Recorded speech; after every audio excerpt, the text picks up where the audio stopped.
The call over to Wes Twigg. Wes, the floor is now yours. Good afternoon, everyone, and thanks for joining us for our Q4 2024 earnings call. I'm very pleased to be joined today by co-founder, chair, and CEO Tony Xu and CFO Ravi Inukonda. We'll be making forward-looking statements during today's call, including, without limitation, our expectations for our business, financial position, operating performance, profitability, our guidance, strategies, capital allocation approach, and the broader economic environment. Forward-looking statements are subject to risks and uncertainties that could cause actual results to differ materially from those described. Many of these uncertainties are described in our SEC filings, including our most recent Form 10-K and 10-Qs. You should not rely on our forward-looking statements as predictions of future events or performance. We disclaim any obligation to update any forward-looking statements except as required by law. During this call, we will discuss certain non-GAAP financial measures. Information regarding our non-GAAP financial measures, including a reconciliation of such non-GAAP measures to the most directly comparable GAAP financial measures, may be found in our earnings release, which is available on our investor relations website at ir.doordash.com. These non-GAAP measures should be considered in addition to our GAAP results and are not intended to be a substitute for our GAAP results. Finally, this call is being audio webcasted on our investor relations website. An audio replay of the call will be available on our website shortly after the call ends. Operator, I'll pass it back to you, and we can take our first question.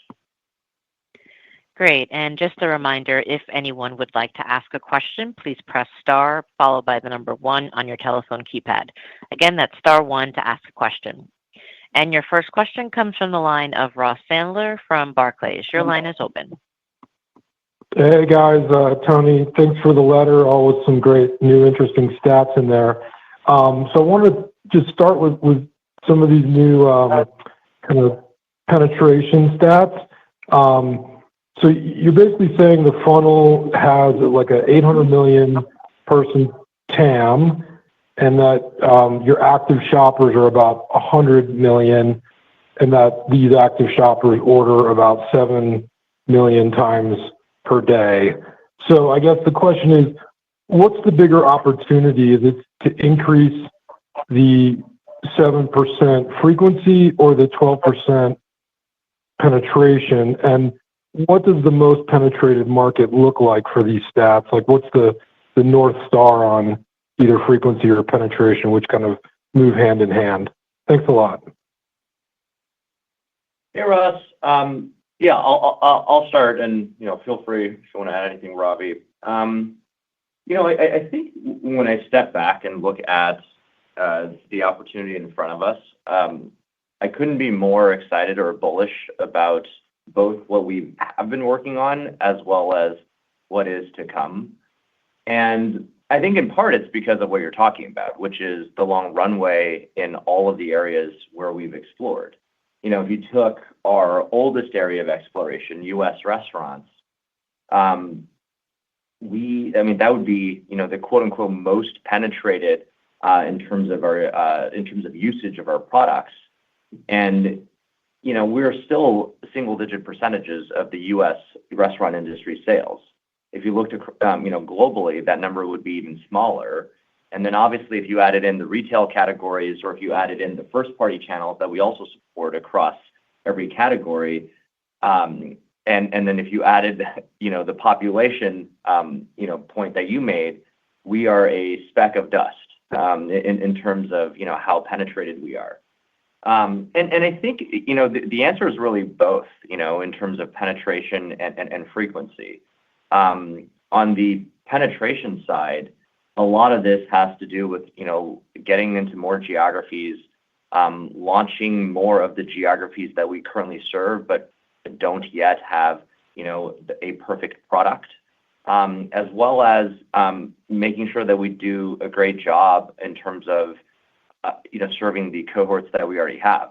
One of the things that we've learned over the years is that it's really hard to keep improving the product, but it's also what we're paid to do. This is what I spend the most of my time on, which is making sure how do we add more selection, how do we make the product's quality better in terms of accuracy, speed, reliability, how do we make it more affordable across the world, and how do we improve our customer support. And I just don't see an end in working each one of those vectors. That is even more true now as I think about some of the newer areas of exploration. I mean, when I think about grocery or retail, when I think about our commerce platform, I think all of these things are even in much stronger effect or much earlier days of exploration in terms of building a product that we are proud of and building a product that we believe will actually just change behavior. I mean, that's really ultimately what you're trying to do as you think about moving up the curve in both penetration and frequency.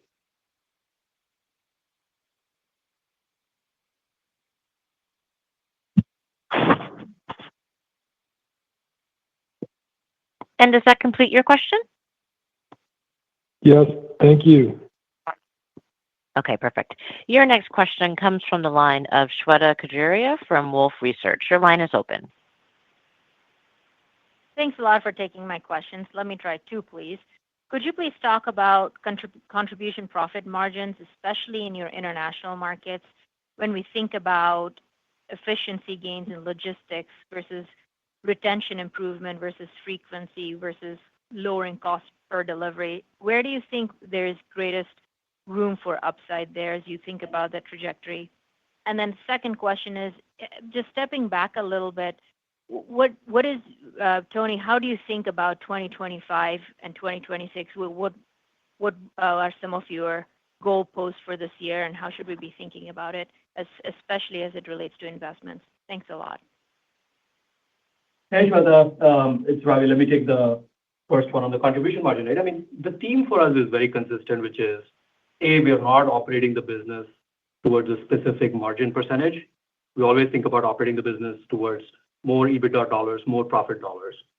And if you look at the theme that has been consistent for the last couple of years, we've continued to scale that business, continue to increase the overall density that ultimately is driving the profitability that you're seeing in the business. But more specifically, when you think about our international business, let me give you a couple of stats about what we're seeing in the business today. The business is growing. It's growing quite nicely. We're growing substantially faster than peers. And when I think about it from a profitability perspective, I've talked about it in the last couple of calls that the international portfolio is gross profit positive. That continues to be the case. 2024 is more compared to 2023. And I think about where the business could get to. Again, think about it, right? Like we are still early in our journey. We're still very early in terms of penetration. We are not in all the cities that, in all the countries that we operate in. Our goal is to continue to scale the business, which ultimately is going to drive efficiency, which will continue to lead to more gross profit in the system. And we are very pleased, with the performance of the business so far. Hey, Shweta. Yeah, I'll add a little to the first question, and then I'll take your second one on the next couple of years. I think one of the things that we've learned in building any of our businesses is that it really is the combined sum or cumulative compounding effect of a lot of small things. And so, when you ask a question, whether it's about margin or top line or product improvements, I wish it was as simple as to say, oh, there's one area that has way more room to run than some other areas.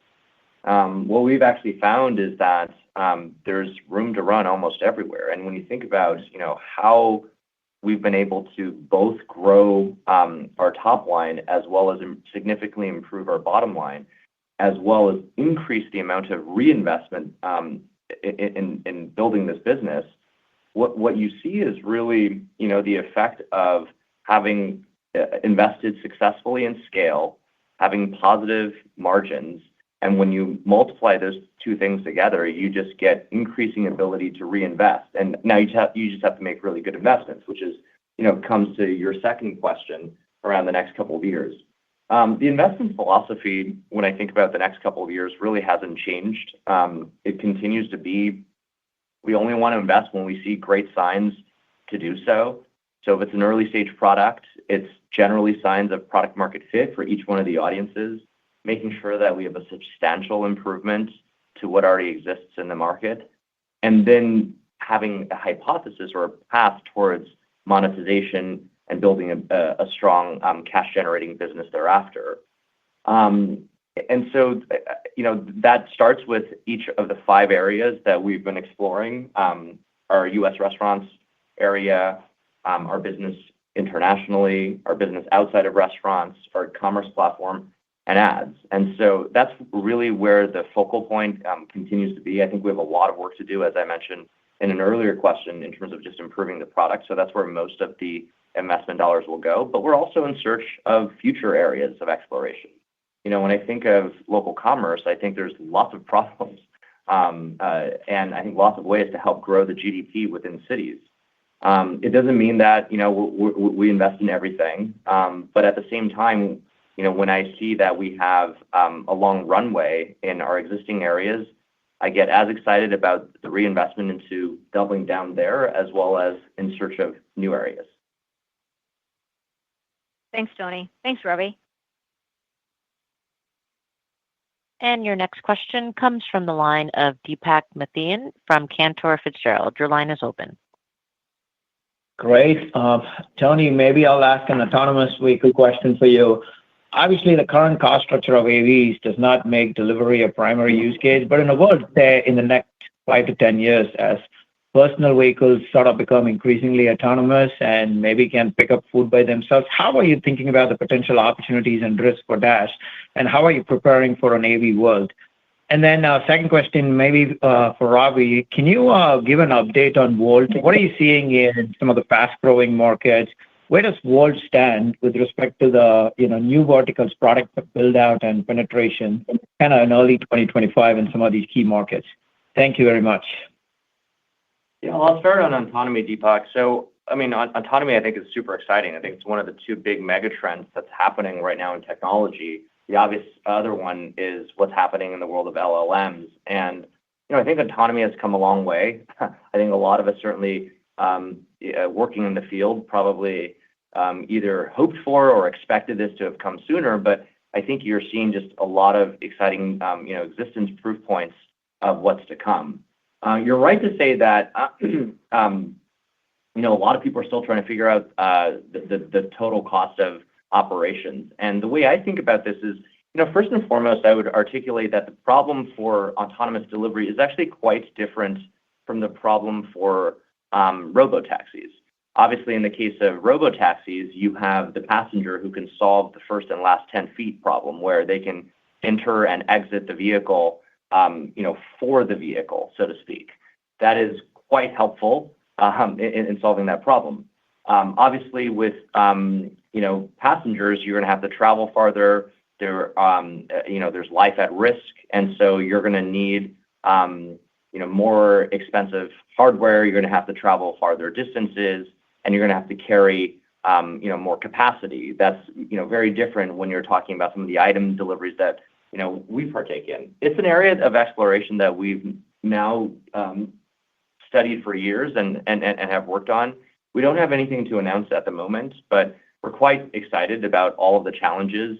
We do think the problem statement is quite different, and I think that it's as important to both build technology that addresses the specific use cases within delivery, as well as understand how the technology and operations must be married in order to achieve the cost profile that you're asking about in your question, such that it makes sense for everybody. Hey, Deepak, on your second point on Volt, look, the international business overall, including Volt, had a very strong quarter, as well as, in fact, 2024 has been a very strong year. I mentioned on an earlier question that Shweta talked about, which is we're growing faster than peers. In fact, we're growing substantially faster. We're gaining share in virtually every country that we operate in. If I look at the entire portfolio, users are growing. We reached an all-time high in terms of our international MAUs, as well as the order frequency continues to grow. That's a combination of us trying to improve the selection, trying to improve quality, as well as continuing to drive affordability. Volt Plus, we launched that roughly about 2 years ago. That business is growing. It's scaling quite nicely. When I look at the slope of that curve compared to DashPass in its early years, it's growing faster than DashPass. And the portfolio of category expansion is also continuing to grow quite nicely. There are several countries where new verticals and grocery penetration in the international portfolio is actually higher than what we're seeing in the US. So overall, when I look at the business, it's strong growth. The unit economics have improved. We're really pleased with the performance of the business, both Q4 as well as full year 2024. Great. Thank you both. Your next question comes from the line of Michael Morton from MoffettNathanson. Please state your question. Hi there. Thanks for the question. One for What is Tony wrong with and me then today? one for Ravi. Ravi, in the prior 10Q, you called out international markets utilizing NOLs for the first time. I was wondering if you could talk a bit more maybe about some of the markets that are seeing this inflection in profitability, and then how far some other international markets could be behind those ones utilizing the NOL. So just curious on the curve there. And then for Tony, there's a lot of companies rolling out agents and assistants. It's no secret. And when it comes to e-commerce, there's a thought that as you could be changing the traditional search funnel, it's an opportunity to integrate local inventory more seamless into the consumer shopping experience.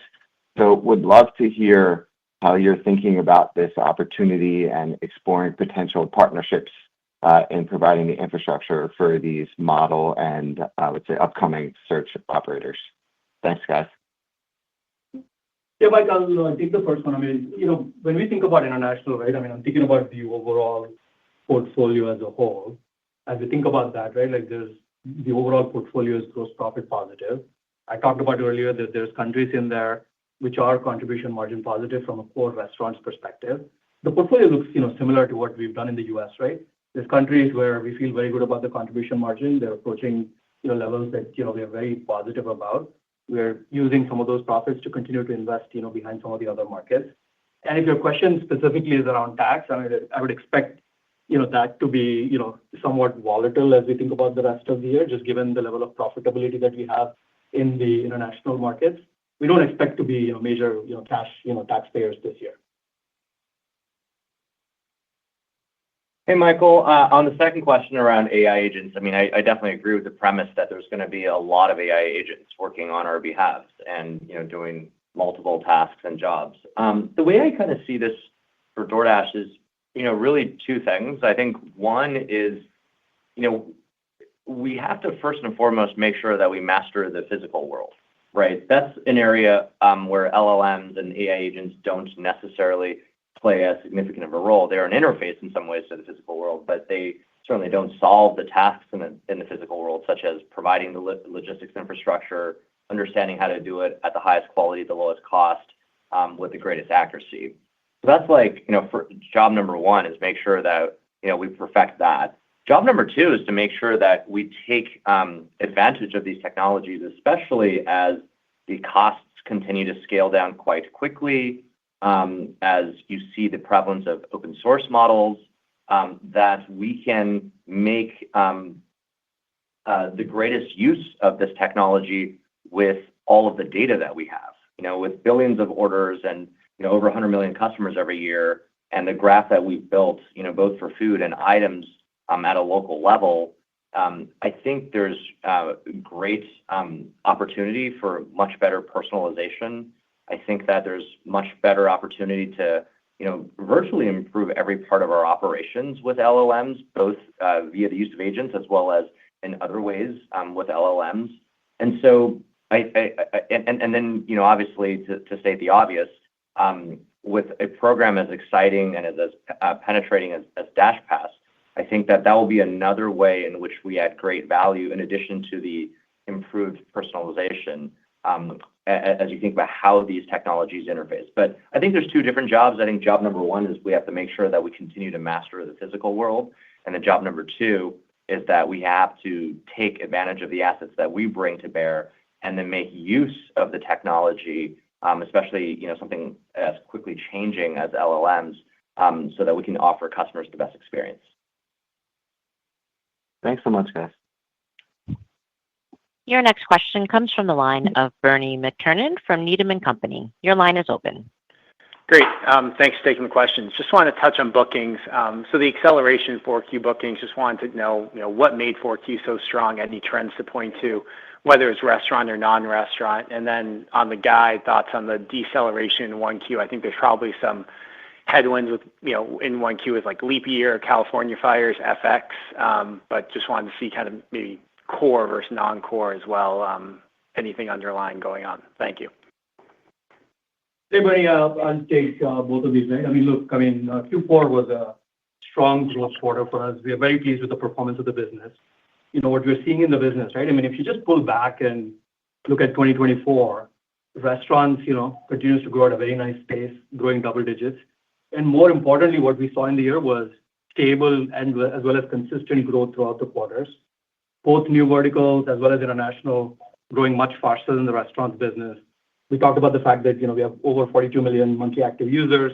That number is growing at a double-digit rate. Order frequency continues to be at an all-time high. DashPass had a strong year as well, right? If you put all of this together, that's what's driving the growth that you're seeing, in Q4. As we talk about, Q1, look, we're really pleased with the performance of the business. We're happy with, where the business is trending as well as the guidance that we have given.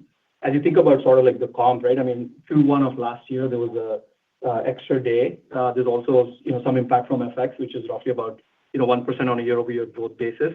Our business continues to do well. We continue to be overall very pleased with the performance of the business. And more importantly, as I look at the rest of the year, right, very confident with the outlook for the full year as well. Great. Thank you. Your next question comes from the line of Nikhil Devnani from Bernstein. Your line is open. Hi there. Thanks for taking my question. I have two on the U.S. new verticals, please. So first, how much repeat buying behavior do you see with these newer categories? And I appreciate that aggregate cohort level metrics are probably more important, but it would be helpful to understand if you see repeat engagement or if demand is more episodic in nature. And then second, the letter talks about continued progress towards strong profitability in U.S. new verticals. So how should we think about the scale that you need to get there? And when you think long-term about what that eventual operating profit per order looks like, how does that compare in your minds to restaurant delivery? I'm sure it varies a lot by category, but any commentary you can provide there would be helpful. Thank you. Nikhil, I'll take both of these, right? If you think about new verticals, right, very strong year, actually. We are the fastest growing in the U.S. We've gained share in new verticals through the year. What you're seeing in the behavior is consumers are continuing to utilize new verticals. They're ordering from all categories. And one of the pieces that we had very early on was MAUs that order from both restaurants as well as new verticals. They continue to increase their engagement on the overall platform. That's showing up, very nicely in the early data. And I think both things, right? The number of MAUs that use new verticals is growing, the order frequency is growing, and more importantly, they're spending more with us on a monthly basis. The overall spend per MAU per month, that continues to go up. Which just goes to show you that the selection that we've added, the quality of the product, all of that is something that consumers love, and we're continuing to focus on that. And your, second question around profitability, a couple of things to reiterate, right? When we think about profitability, we're thinking about overall dollars that are flowing through the system. We're not thinking about it on a margin percentage basis. That continues to be the case for new verticals. When I look at the progress that we've made, 2024 was a good year. The unit economics have improved in 2024 compared to 2023. I feel very good about where we are. What we're focused on right now is scale, because I think we have an opportunity to build a very large business here. Look, ultimately, the goal is to drive overall free cash flow dollars higher in the system. That grocery as well as new verticals is going to be a great area of growth as well as overall profit dollar driver for us, as we think about over the next, several years. Thanks, Ravi. And your next question comes from the line of Eric Sheridan from Goldman Sachs. Your line is open. Thanks so much for taking the question. Maybe building on the last question, I just want to go a little bit deeper in the state of the grocery side of the business. What were the key learnings over the last year that unlocked elements of either user growth, frequency, or supply? And when you think about the array of supply or frequency looking out over 2025 that isn't in your ecosystem, what do you see as some of the key investments to potentially unlock that potential, and how does that inform against your strategic priorities? Thanks so much. Eric, it's Tony. I can take this one. I guess in short, a lot of this is just making a lot of product improvements. I think that the state of play of where grocery delivery is in the U.S. or globally is still quite nascent. If you look at the penetration levels of where it is compared to other categories of e-commerce and delivery, it is still quite lagging. And I think there's several reasons, but the short version of this is that customers today are asked to pay a premium, but they don't always receive the items that they order. That's not a great proposition. And so there's a lot of work that we're just doing to improve each one of these vectors, and everything from adding more SKUs to our catalog, understanding exactly where items are and how do we make sure that we deliver with perfect accuracy, making sure that we can increase the affordability of the products, making sure that we are matching the right type of Dashers who want to do grocery deliveries with actual grocery orders, working together with grocers and other retail partners to make sure that all of this ecosystem is set up for perfect delivery quality. There's just a lot of different small things. I mean, if you looked at the list, it would probably be like a project list of like hundreds or something like this. So there isn't any one thing. I think the key learning is that, it would be one that there still remains a lot of product improvement left. We're really satisfied with what we've done in 24 and in the years prior, but there's a long way to go. Two, customers who started by building a relationship with us in grocery of buying small top-up orders for the middle of the week run are now buying larger baskets, and we're now serving all of their use cases. This is kind of the point Ravi made to an earlier question about how the spend is growing for each recurring customer. And three, this I think dabbles a bit to another part of your question, which is that more and more grocers see that the business that we bring and the customers that we bring is very incremental to what they see through their own channels as well as with other partners. And so I think all of these things have been very strong indicators that we're on the right path. But as I mentioned, I think kind of the main one still, in terms of our focus is we just have to keep working on the product. We feel, again, really good about the progress we've made, but we still feel like we're super early in terms of what grocery delivery should look like. Great. Thank you. Your next question comes from the line of Jason Helfstein from Oppenheimer. Your line is open. Thanks. If I could ask two questions. Just general thoughts on DashPass. Appreciate you sharing the growth rate and the numbers. Just, I guess, how do you think about the growth from here and any catalyst to potentially accelerate the growth? And then second, I think the math on GOV per MAU was up 6% in 24. I think it was up 8% in 23, if our math is right. Just maybe talk about the factors that would be impacting this, whether U.S., non-U.S., restaurant, non-restaurant. Thank you. Maybe I'll start with the first one on DashPass, and Ravi, you can take the second one. So with respect to DashPass, I think it's a pretty straightforward playbook. I think, to start, we have over 100 million customers who order with us annually. But when you look at DashPass and Bolt Plus, we're only in the tens of millions, right? And so we have a large fraction of our customer base within our own ecosystem that are not subscribers. So that's the first thing we have to go and solve, I think, before trying to solve other problems. And so, okay, how do we solve that?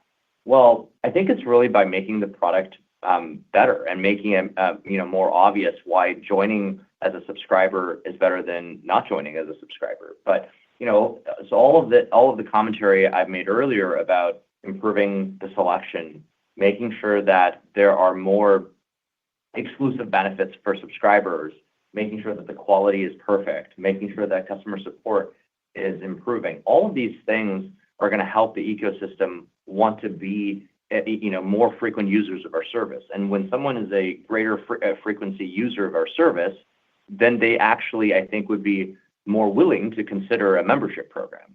And so that's where the focus really is. I don't think that we have to do anything unnatural, to see growth in our subscriber programs. We feel really good about where we're at, and we just have to keep going.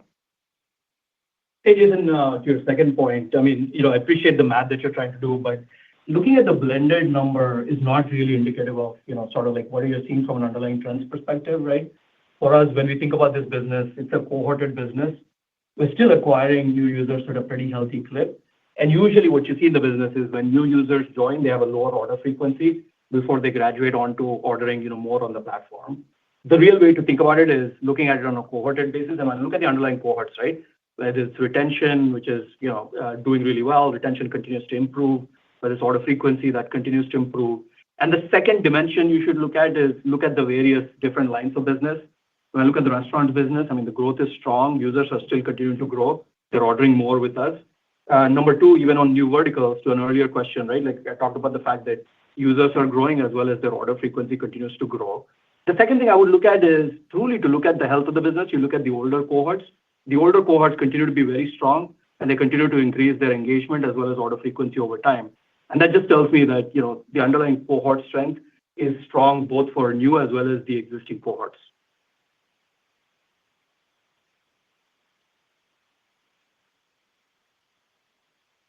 And does that complete your questions? Yeah, thank you. Your next question comes from the line of Ken Gorelski from Wells Fargo. Your line is open. Thank you very much. Two, if I may, please. First, on advertising, you listed as the fifth area where you can build a great business. Could you speak, please, to the roadmap for the next kind of 12 to 24 months? Do you feel you have the advertising product and the overall product experience ready to aggressively scale ads? And then the second question is more on Dasher supply.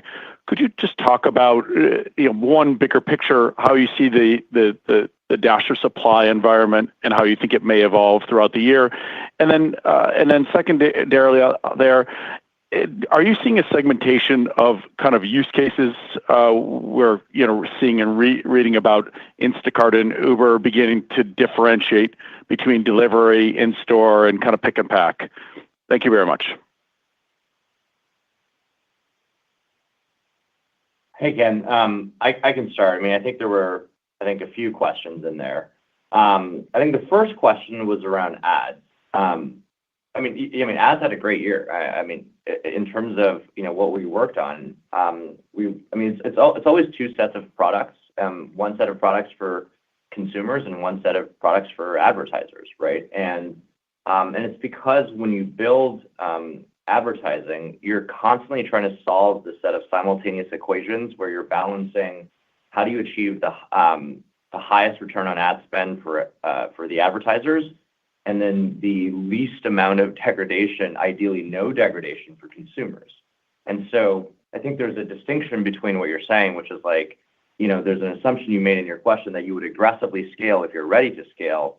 And I would, challenge that by saying, it's important to make sure that an advertising business follows a healthy marketplace, and that an advertising business in and of itself is, quite a short-term pursuit.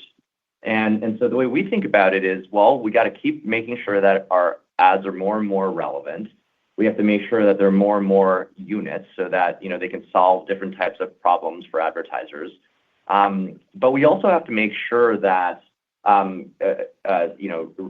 standard things like reporting and other kinds of tools of integrating, other platform partners that I think advertisers are accustomed to seeing or working with. I think these are all kind of like par for the course, but I think the most important thing of getting the product right is making sure that we can balance, the needs of the advertiser with the needs of the consumer. Because again, the way I think about this is that a healthy marketplace is, always precedes and trumps, an advertising business. With respect to Dasher supply looks really good.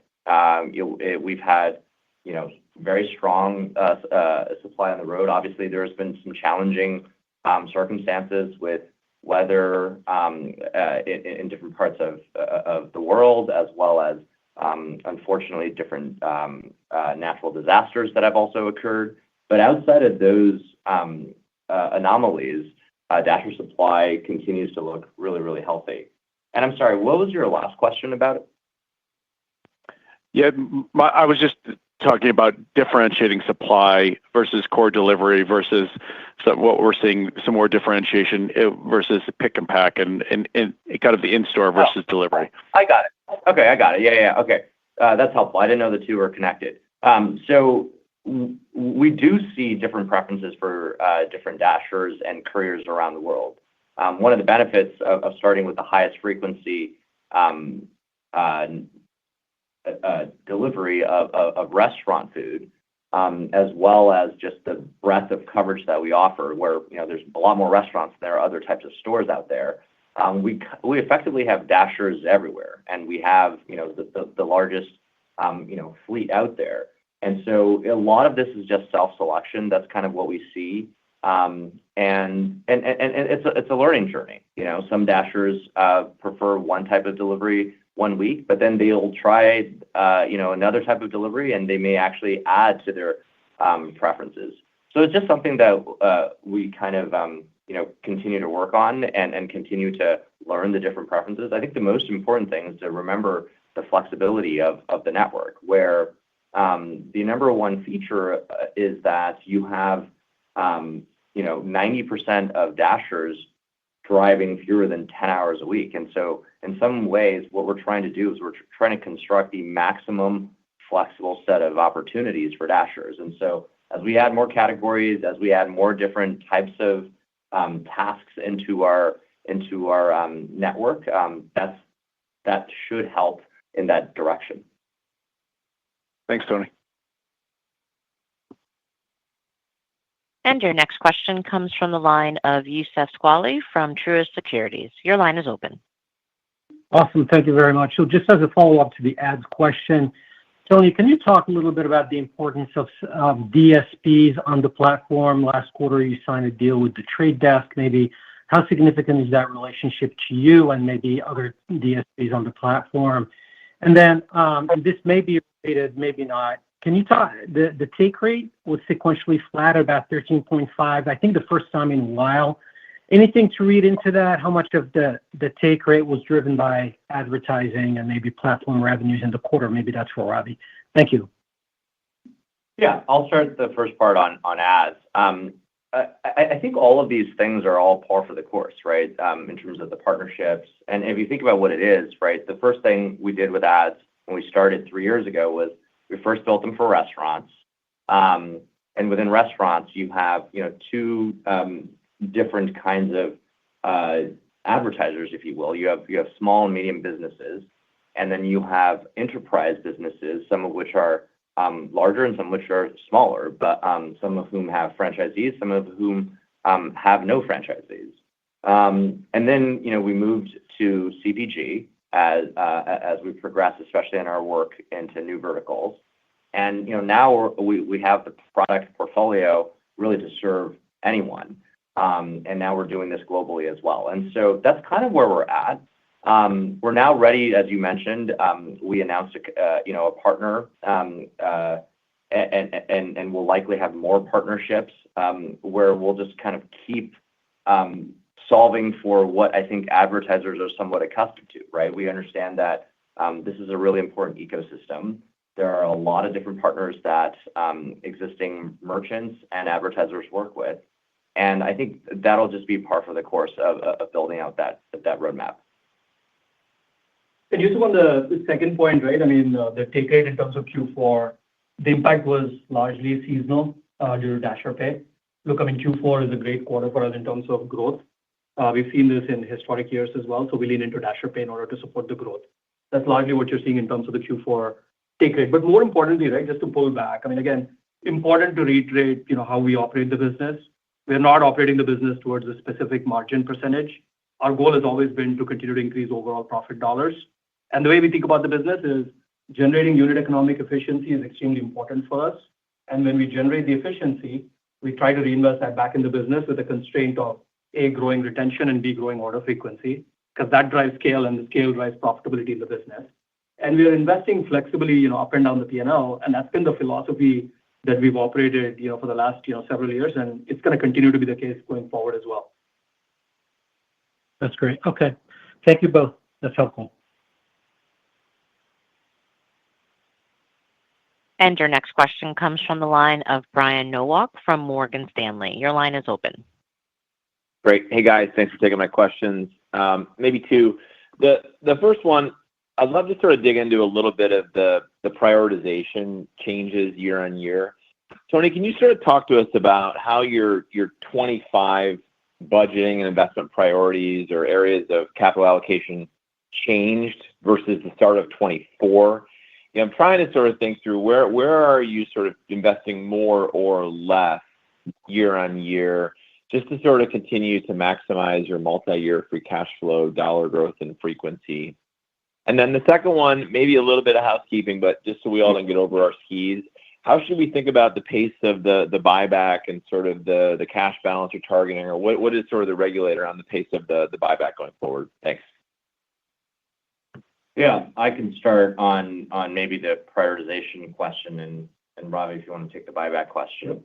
I guess in short, Brian, not much has changed. I would say 25 versus 24. It means, I wish that an infinite amount of progress can happen in 12 months, but things usually take a lot longer than I would hope. And that's certainly been my experience so far. And I think what I do see, though, is that I see continued product market fit improvements effectively everywhere. And so whenever I see that, I'll just continue to double down. So I think it's hard to see these things year to year. I mean, even if you looked, intellectually honestly at our 24 results or the Q4 results, I mean, most of those things were baked a long time ago, right? Because they were a product sum of the decisions and prioritization actions taken, leading up to it. And the reason why I'm proud of our 24 results is probably a reflection of the work that we started in 22 or 23 or something like this. And that's kind of how I view 25, and so I continue to see great reason to invest in each one of our areas. I mean, we have a stable, we have stable and strong growth in the U.S. restaurants area, which, is our oldest area of exploration, but I continue to think that there's a lot more room to go there. Obviously, we have very strong candidates for investment, both overseas as well as outside of restaurants. Commerce platform continues to do well. I think, commerce platform right now, we're really only addressing a couple of problems with first-party delivery and first-party ordering. But obviously, if you think about how do you become a digital powerhouse, you're going to have to do more than that. And then there's the ads, business, which has done amazing. But I kind of expected that. Again, I think that a healthy ads business follows a healthy marketplace. And I think our teams have executed really well and have followed a pretty clear line there. And so I think in each one of those areas, I kind of see very similar areas of investment year on year. I think for me, it's actually thinking about, well, what other problems can we solve, and making sure that we're taking enough risk and working creatively enough with our customers so that we can be more and more useful. Hey, Brian, on the second point on buyback, I think it's important to reiterate how we think about capital allocation. Our philosophy around that has not changed. The way we think about it has been very consistent, which is anytime we invest, every dollar we put to work, we expect to generate a meaningful amount of return. That's been the strategy we employed and continues to be the case. Now, you look on the buyback piece, right? I mean, we're pretty happy with the results we've generated over the last couple of years. We've generated over $2 billion in terms of shareholder value. We've been opportunistic. Our goal is to drive returns over a longer period of time, and we'll continue to be opportunistic and conservative going forward as well. Great. Thank you both. And this does conclude our Q&A session, and we will be concluding today's conference call. We do thank everyone for your participation and for joining, and you may now disconnect. Have a great day, everyone.